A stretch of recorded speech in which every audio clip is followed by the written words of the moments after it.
राधे राधे। स्वागत है आपका मेरे चैनल श्री प्रभुवाणी में।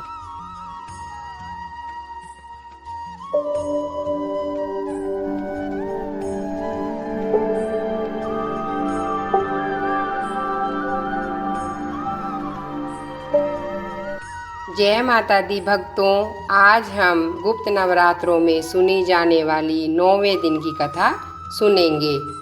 10 महाविद्याओं में माँ मातंगी नवम महाविद्या के रूप में जानी जाती है। माता सती के 10वें रूप में से मातंगी देवी को 9वां स्वरूप माना गया है।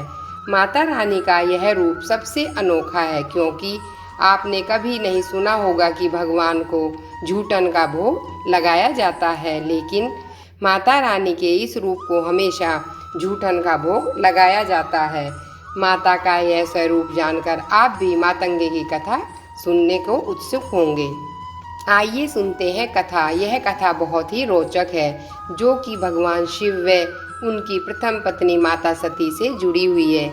हालांकि उनकी दूसरी पत्नी माता पार्वती माँ सती का ही पुनर्जन्म मानी जाती है। मातंगी महाविद्या की कहानी के एक बार माता सती के पिता राजा दक्ष ने विशाल यज्ञ का आयोजन करवाया। चूंकि राजा दक्ष भगवान शिव से द्वेष भावना रखते थे और अपनी पुत्री सती के द्वारा उनसे विवाह किए जाने के कारण क्रोधित थे, इसलिए उन्होंने उन दोनों को इस यज्ञ में नहीं बुलाया।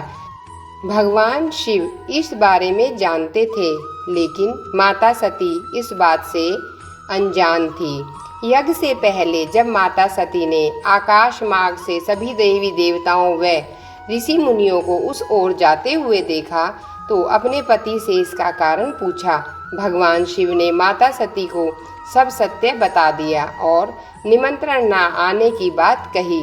तब माता सती ने भगवान शिव से कहा कि एक पुत्री को अपने पिता के यज्ञ में जाने के लिए निमंत्रण की आवश्यकता नहीं है। माता सती अकेले ही यज्ञ में जाना चाहती थी। इसके लिए उन्होंने अपने पति शिव से अनुमति मांगी, किंतु भगवान ने मना कर दिया। माता सती के द्वारा बार बार कहने पर शिव नहीं माने, तो माता सती को क्रोध आ गया और उन्होंने शिव को अपनी महत्ता दिखाने का निर्णय लिया। तब माता सती ने भगवान शिव को अपने 10 रूपों के दर्शन दिए, जिनमें से 9वीं मातंगी देवी थी। माता रानी के यही 10 रूप 10 महाविद्या कहलाए। भगवान शिव का एक नाम मतंग भी है।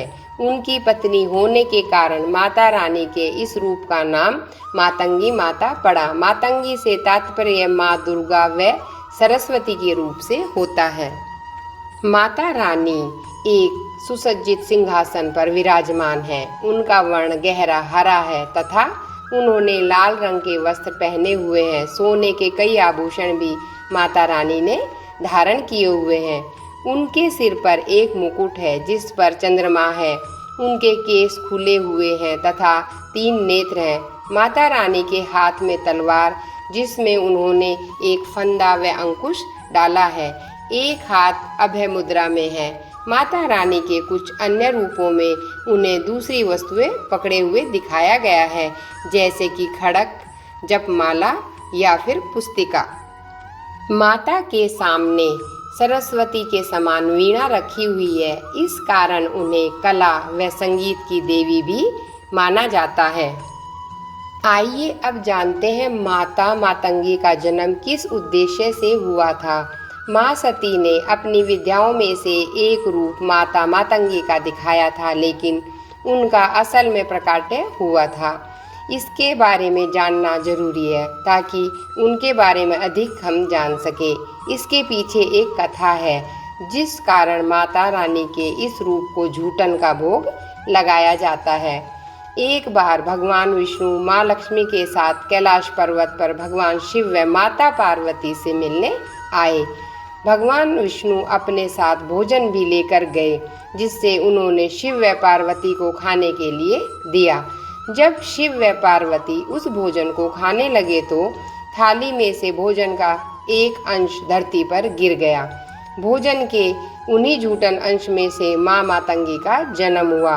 इसी कारण माता रानी के मातंगी रूप को हमेशा झूठन का भोग लगाया जाता है। झूठन में से उत्पन्न होने के कारण उनका नाम उच्च मातंगिनी भी पड़ा, अर्थात जिसे बचे हुए भोजन या झूठे भोग लगाया जाए। माता मातंगी महाविद्या की पूजा मुख्य रूप से गुप्त नवरात्रों में की जाती है। गुप्त नवरात्रों में माता रानी के 10 महाविद्याओं की ही पूजा होती है, जिसमें से 9वें रूप महाविद्या मातंगी की पूजा करने का विधान है।